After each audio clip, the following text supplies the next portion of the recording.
Okay, so I want to address two aspects of what's going on. One of that has nothing to do with Torah at all, but just to make sure that we're all on the same page as far as just understanding what happened, because I read a lot of the media and the news, and I see that the way it's spun and construed and all of it is very confusing. So first, I just want to explain what happened, and then I want to get into the hashkafa halacha behind it and what is our hashkafa. Is there one hashkafa about this? So that's what I want to do. Okay, so first of all, just to understand what happened is as follows. There was a Supreme Court decision in the 1970s, 1973, I think, before I was born, that much I know, called Roe v. Wade, right? Roe versus Wade. And in that Supreme Court decision, the Supreme Court they determined that a woman's right to an abortion is something that is protected by the Constitution of the United States of America. Even though there's no amendment that says, a woman has a right to an abortion, and there is an amendment for free speech and an amendment for carrying arms and an amendment for the Civil Rights, Equalities Act and those types of things. There is no amendment for this. However, the justices in Roe v. Wade, and then a later case also, they strengthened this. They understood, it's mamish like Havdil, but it's like learning up Gemara. They understood that in the Constitution there is a right that to privacy.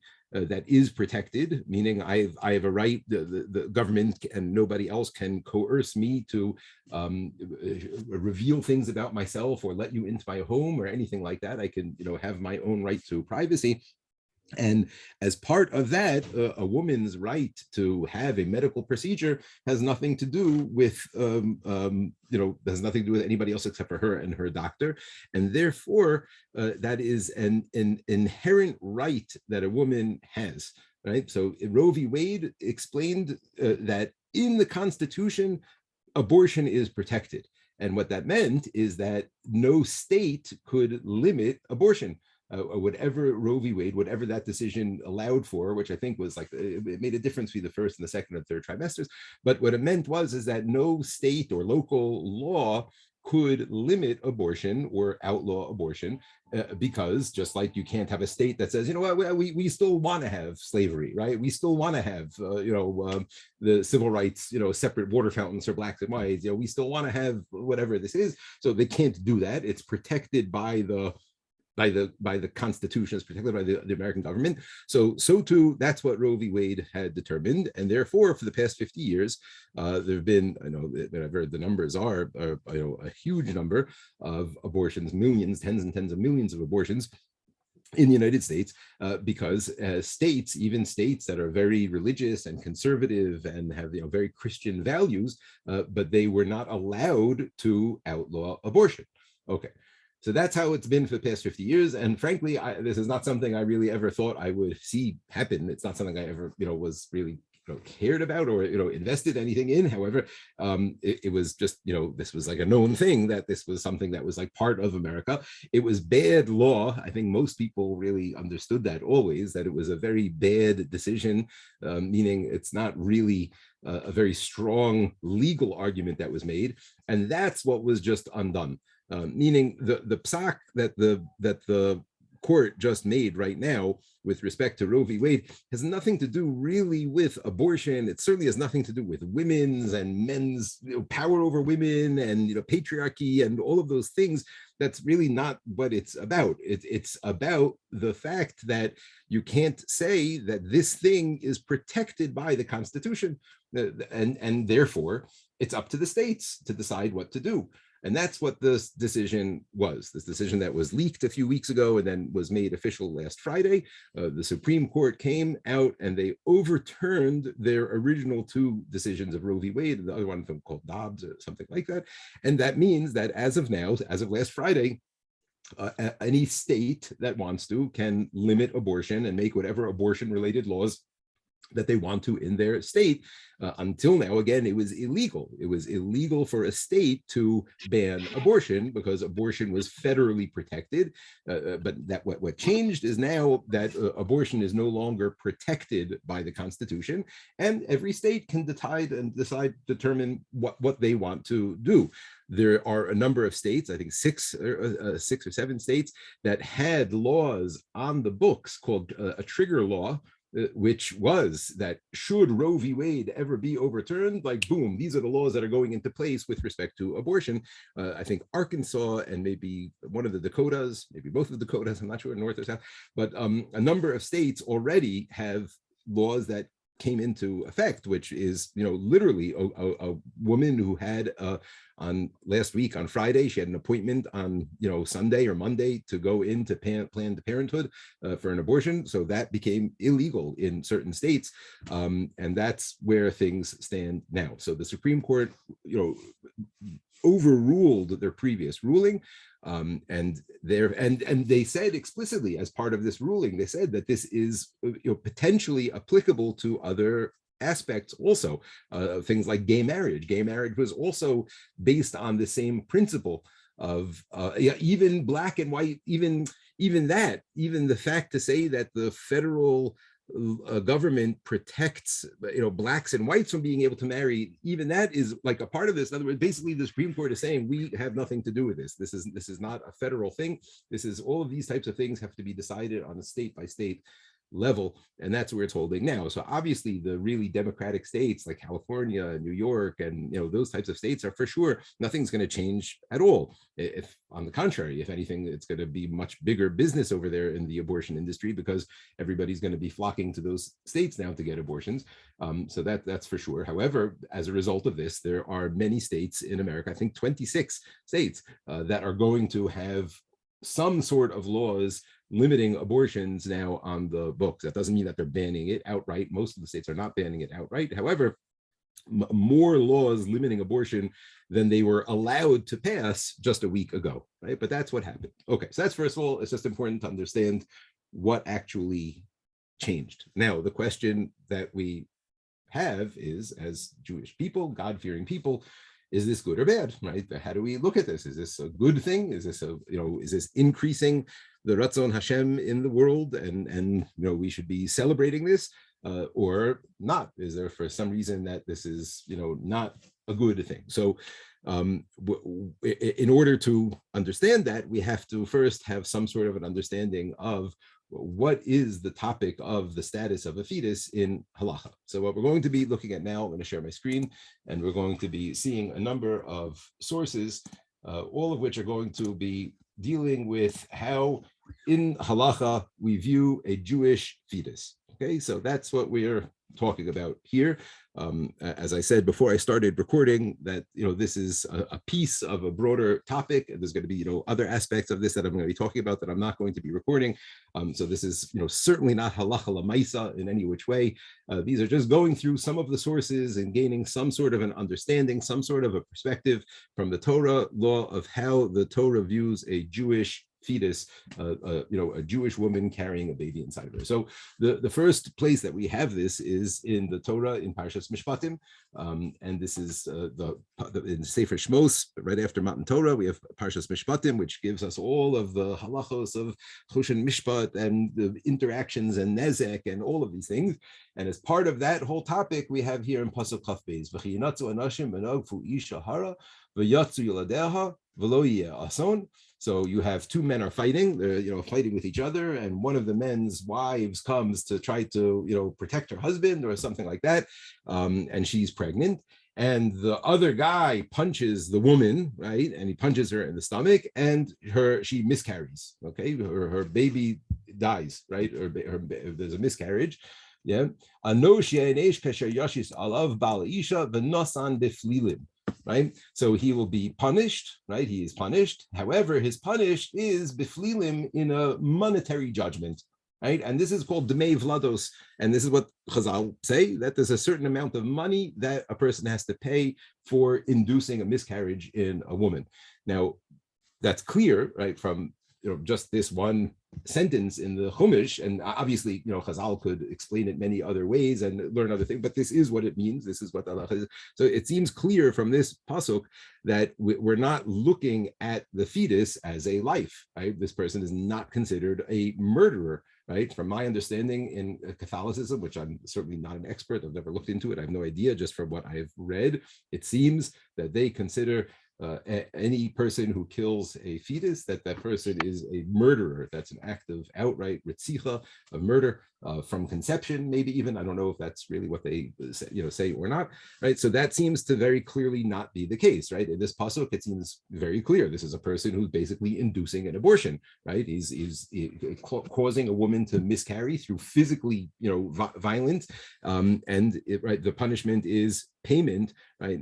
He's not considered to be a rotzeach. Okay, so that's the first source, along the way. We see this really very sort of graphically, right? This is like a graphic Gemara, so I'm giving you a trigger warning over here. But the halacha is over here. Ha'isha sheyotze l'harid. This is in the Gemara in Erechin.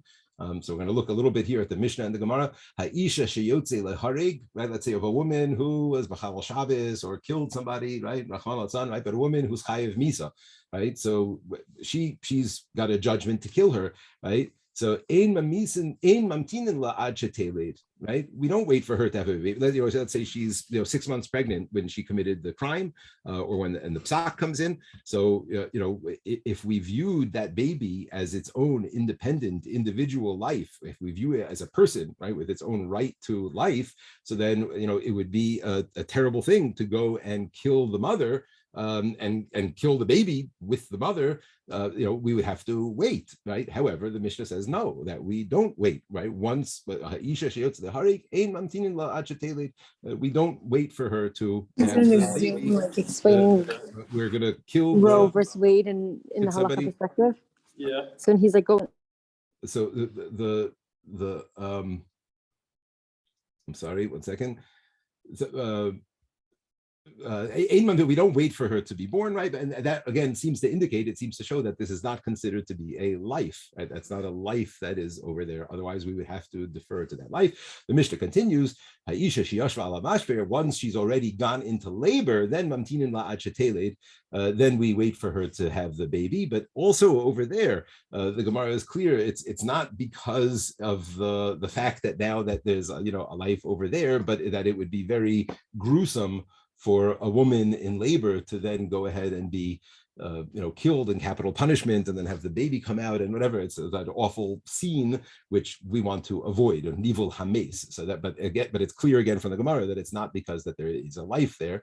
Okay. Now the Gemara goes on and discusses this and starts from right from the beginning. And the Gemara says, Pshita, obviously, of course, we're not going to wait. Gufahi, the baby is considered part of her body, like it's a part of her.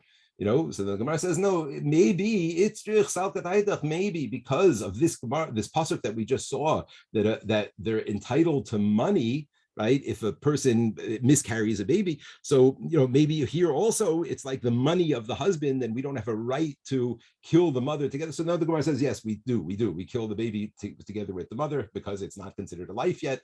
Gufahi, it's just a part of her. Now, what this is referring to, many of the Rishonim explain this, there's this concept in halacha that's uber yerech imo. Okay, this is a machlokas between Rabbi Yochanan and Rava, like one of these big machloksim that is throughout all of the Gemara that applies to maybe a dozen different areas of halacha, everything from what happens when a woman is megayer when she's pregnant. So is the baby considered to be automatically converted? It has to do with the halachos of bechor, it has to do with halachos of karbanos, it has to do with all different areas of halacha of what is the status of an uber, what is the status of a fetus. And the Gemara has this big machlokas where Rabbi Yochanan and Rava, and it comes out according to, it's not absolutely clear, and in some areas of halacha it's different. However, the prevailing opinion seems to be this opinion of uber yerech imo, and similar to what we just saw over there in the Gemara, that it's a part of her, and therefore that it's literally like considered her thigh, right? And a fetus is not considered to be a life. It's not considered to be a person of its own person. It's considered to be a piece of the mother. Uber yerech imohu. And again, while this is not something that is like crystal clear, and there are areas and sometimes where we apply this concept and sometimes where we don't, it's definitely well founded in halacha, this idea, and it seems to feed in and fit with all the other pieces that we're seeing, that it's not considered to be a human being and a person and a life that has the right to be a right to life like a person who's alive. We see furthermore, this is a very famous Mishnah, also very graphic. I apologize, this whole topic is not pleasant. Ha'isha shehi maksheleled, you have a woman who, in the olden days, I'm sure we all know that it was a very, very common form of death, was for a person, whether the mother or the baby, and sometimes both, to die in childbirth. And it was not uncommon at all. The following case of Ha'isha shehi maksheleled, you have a woman who's having a difficult time giving birth. So we perform an abortion, right? We go in and we cut the baby into pieces. We bring out that baby piece by piece. But they were not so good at a C-section back then. Baruch Hashem, and medicine has advanced tremendously in thousands of years. And this is literally 2,000 years ago, the Mishnah. But nowadays, they perform C-sections much more safely. But back then, if a woman was in labor and it wasn't going well, and there was a question that she was going to die, so we would go in there and cut up the baby, right? Because her life takes precedence over the life of the baby. Now, that might indicate that the baby's in actual life, or not. But most of the Rishonim don't understand it that way. Most of the Rishonim understand because the woman's life is considered a life, and the baby is not yet a life. However, Yatsa Rubo, once most of the baby is out, once the baby. Wait a second, Rabbi, I have a question. Yeah. Yes. I just want to clarify. The halacha here is saying that if a woman is in childbirth, like the empty childbirth, and she's at risk of dying, then what the procedure would be to perform to kill the baby and end childbirth. Yes. Is that what we're saying? Precisely. Yes. Exactly that. Yes. Yes. Okay. Yatzarubo, however, the Mishnah continues, once he's mostly born, then in Noginbo, she'ein dochen nefesh mipnei nefesh. At that point, right, in other words, until the baby comes into the world, he's considered to be a tumor, right? He's considered to be a sickness that is harming her, and therefore, if it's her life or this growth, we're going to go in and cut out that growth. Right? That's how the Gemara and the Mishnah, that's how they described it. However, once it reaches a stage of Yatzarubo, once it's just a stage that the baby has come out into the world, so then Ein Noginbo. At that point, now it's a real person, and then Ein Dochen Nefesh Bipnei Nefesh. That's like in every other area of halacha. Who says the baby's killing the mother? Maybe the mother is killing the baby. At that stage, we're not allowed to step in and kill one to save the other. Right, that's obviously an awful, terrible, horrific situation, right? And Baruch Hashem, these things don't happen like they used to, with the same frequency, right? However, this Mishnah again is also, it's not a crystal clear. Like I said, there are those who do learn that a baby is a life, and they learn that the reason that it's mutter to kill the baby is because he's a rodef in this situation. However, most Rishonim don't understand it that way. Most Rishonim understand that because uber yerech imo, it's considered a part of her body, and it's a part of her body now that's sort of malignant, right? So she has a right to cut it out to save herself. There was another piece. One second, do I have it here? 1 second. Right. Okay. Right. So furthermore, back to this Gemara, that same Gemara in Eruvin, that over here. Okay. The Gemara says, on the contrary, it says that once that she's in labor, so then we do view it as its own, as a different life. Not like I said before, that was a different situation. But but the Gemara over here, I sort of bring in this another important halacha, because here, Amar of Nachman, at the bottom of the page over here, Amar of Nachman, Amar Shmuel, Ha'isha sheyashva ala mashper, a woman who's in labor. Okay, Amar Nachman, Amar Shmuel, Isha Umesa, and she dies on Shabbos. Okay, so again, Nebuch, a terrible situation. A woman is in labor and she dies. Mevi'in sakin, we bring a knife. Umakarin kresa motziin esavlad. So we're going to perform a C-section, basically, right on this dead woman. We're going to bring a knife and we're going to open up her stomach and take out the baby. So Gemara says, Pita, of course, my avid machatich bebasarhu. What's the avera here? So what that it's Shabbos? You're cutting, you have a potential life, a baby that's there, and it's stuck inside of a person. So, but that person is not alive anymore. That's just like cutting into flesh. So Gemara says no. Amaraba lo nitzracha lahavi sakin derech rishus harabim. Right? No, we're talking about a case where there's no knife available. Right? Obviously, if there's a knife there, of course I could cut. That's not even a malacha. The case is where there's no knife around. And the only way that I can get a knife to cut open this woman to get to the baby is to carry a knife through Rosh Hashanah, and that's a lo saseh. We can't do that. So that the Gemara says that's what Rav Nachman and Shmuel are saying, that we are mechalel Shabbos in order to cut the baby out of the mother. Okay, so here is a great opportunity for Rishonim, right? Anybody who's going to explain this Gemara, here's a great opportunity. If we considered a fetus to be a life, right, a Jewish fetus in halacha to be a life, then this would be an obvious thing to say, right? Of course, we're mechalel Shabbos to save a baby's life, just like we're mechalel Shabbos to save any other life. However, almost all the Rishonim don't say that. The Ramban very clearly says not like that. It's not because of pikuach nefesh, because we don't see this baby as a nefesh, right? The Ramban says this idea of mechalel in Shabbos echas kedei lekayim shabbosos harbe.